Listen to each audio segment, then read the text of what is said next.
perabotannya mewah-mewah, sampai istrinya pun cantik dari sorga. Hadirin rahimakumullah. Harta kekayaan Nabi Sulaiman adalah harta yang paling banyak dalam sejarah Islam. Tahu nggak orang terkaya di dunia sekarang ini siapa coba?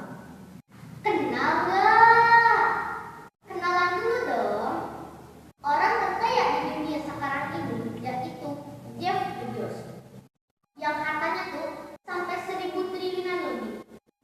Bayangin nolnya aja pusing, apalagi uangnya. Bayangin 1.000 triliun, sejuta, juta, juta. Nah, harta si Jeff Bezos ini tidak ada apa-apanya dibandingkan dengan harta Nabi Sulaiman.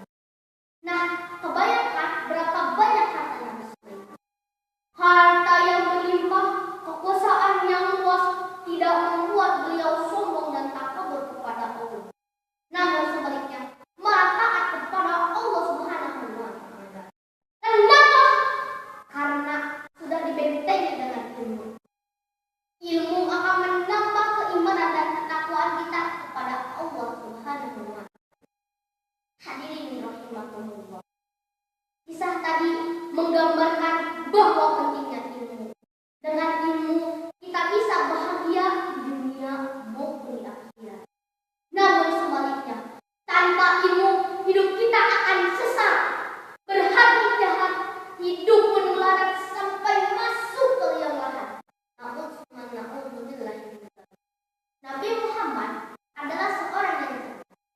Saking cerdasnya, beliau tokoh yang dibanggakan oleh umat Islam. Pantas Rasulullah SAW bersabda, "Man arada dunya fa'alaihi bil ilmi, wa man arada akhirati fa'alaihi bil ilmi, wa man arada huma fa'alaihi bil ilmi." Yang artinya, barang siapa yang ingin bahagia di dunia, maka dengan ilmu. Barang siapa yang ingin bahagia di akhirat, maka dengan ilmu. Barang siapa yang ingin bahagia di keduanya, maka dengan ilmu. Hadirin rahimakumullah. Mungkin